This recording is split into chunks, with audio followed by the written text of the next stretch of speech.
So that was a nice way to break up the day. I thought that was good. So every once in a while, it's kind of nice to do things different. So, Liz, again, thanks. I totally forgot about that.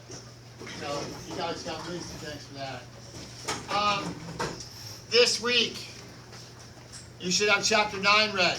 We're skipping chapter 8. We're going from 7 to 9. I need 2 case studies. Vocab quiz on chapter 9 terms Friday the 11th, and inquisitive due Friday the 11th. Tomorrow in class, I'm going to give you 2 case studies.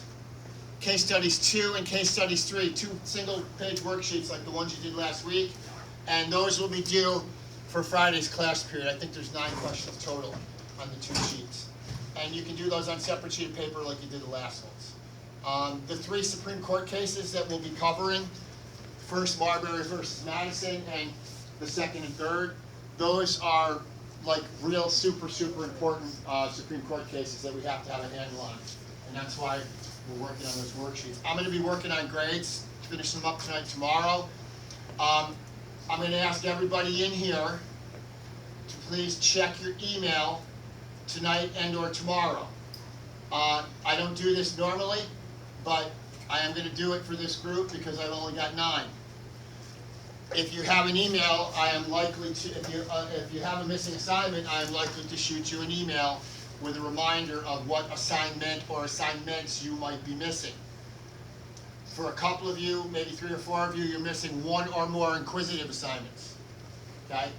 A couple of you have not completed a vocab quiz, 1 or more. But for the most part, most of you are caught up, and I don't think we'll have to send out too many emails tonight or tomorrow, but I like to do that in the middle of the marking period just to kind of give you guys a heads up. If I get them in after the progress reports go home, I will give you credit for them. It's just you will not see a grade show up on your average until the marking period grades at the end of the marking period. Okay? All right, so this week we're going to be talking about nationalism. Okay? What is it? Nationalism. Pride in one's country. If you had to break it down, nationalism is simply exhibiting pride in your country. Nationalism is kind of sort of related to patriotism, although there are some differences. Nationalism, patriotism is pride in one's country. Nationalism, there's plenty of examples of nationalism that have had a positive effect on a nation, and nationalism that has quite honestly and quite frankly has had a horrible negative effect. When you think about World War II, you think about Germany during World War II in the period that leads up to Hitler rising to power. German nationalism is going to play a huge role in allowing a leader like Hitler to emerge. So nationalism, for our purposes, in this unit is going to address economic and judicial impacts after the War of 1812. All right, after the War of 1812. Questions on nationalism. You're going to hear nationalism in the news the next few weeks, next couple of months with the election. I mean, candidate Trump has ran on a pretty simple platform of what's called populist nationalism. Populist nationalism, pride in one's country. There's more components to it. I don't want to simplify it, but nationalism, all right, pride and a good feeling about your country. All right, let's talk first. And again, we have a short class today with our picture day, but let's get through. Let's watch the video from our author to introduce the topic.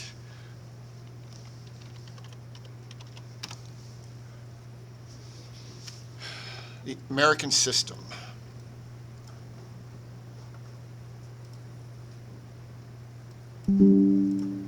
During the second quarter of the 19th century, Henry Clay, a congressman and senator from Kentucky, became one of the most important political leaders in American life, responsible for several of the most important compromises in Congress that prevented the three regions of the nation, North, West, and South, from self-destructing. In addition, Henry Clay became the most ardent advocate of what he called the American system. The American system.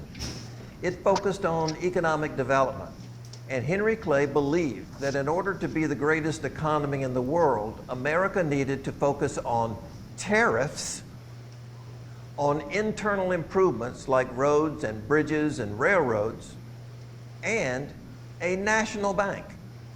So the American system that he devised and celebrated and championed in Congress was composed of these three elements. He believed that Congress should pass tariffs that would protect infant American industries from competition in Europe.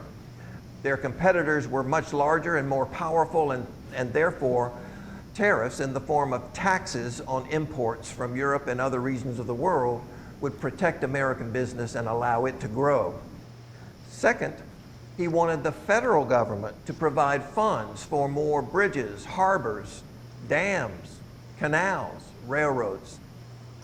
And third and finally, he believed that a national economy needed a national bank to regulate the currency, because up until then, much of the currency across the nation was in the form of local state paper money, state banks and local banks issuing their own form of money. Can you imagine that? Where if you went 100 miles away, no one would recognize that currency. So these three premises, that is tariffs, internal improvements funded by the federal government, and a national bank, were the American system that Henry Clay promoted and many others eventually adopted. So just to kind of do a graphic here that might help you remember this, imagine you've got a stool, okay? And we're going to put three legs on the stool. I know that's a weak looking stool, but the American system is the name of the stool, and each leg of the stool or each leg of the chair is going to represent a part of Clay's American system. The first leg is the need for tariffs, okay? Clay wants tariffs, which are taxes on imported goods, okay? Clay wants tariffs, which are taxes on imported goods. The second leg of the stool is going to be the creation of a national bank to address some of the financial issues that the author just talked about. Not the only one, but a national currency, a currency that is good everywhere, a currency that is good in Massachusetts and Virginia, in Delaware and New Hampshire. And lastly, the third leg of it is, and probably the most significant for the entire nation, is infrastructure. Infrastructure creation. Infra, I-N-F-R-A, structure. Infrastructure creation, a series of roads, bridges, canals, and ways to connect the different parts of the country. Ways to connect the different parts of the country. And if you look here at the map for just a second, when we talk about 1816 and what the sections of the country were, you've got the North here, you've got the South here, and you've got what they call the West. We call it today the Ohio River Valley, but in 1816, this was the West. The states west of the Appalachian Mountains, south of the Great Lakes. This was considered the Old West in the early days of our country. Today, the West is out here. It's west of the Rockies. But this was West, this was North, and this was South. And Clay, with his infrastructure, is looking to basically connect the three parts of the country. Now, I need someone to tell me why some parts of the country are going to be very, very concerned about a federal tax to help pay for canals, bridges, roads, tunnels, all those things, railroad tracks eventually going to connect with different parts of the country. What parts of the country would oppose it and why?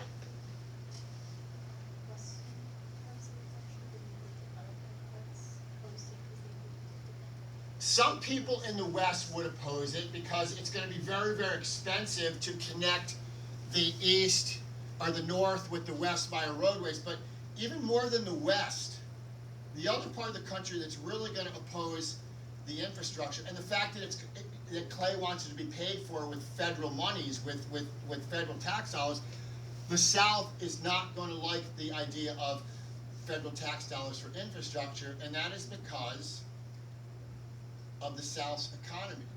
The South does not see the wisdom in spending their money on ways to connect the three parts of the country because they are more focused on what? Farming, plantation-style farming, large farms. So there's going to be a lot of opposition to this. There's going to be a lot of opposition to this, and there is going to be opposition to tariffs. I'm going to give you a quick mini lesson on tariffs.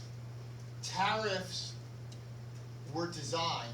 Clay felt that tariffs under his American system, if you placed a tariff on imported goods, Clay was hoping that if a tariff, let's use boots for example.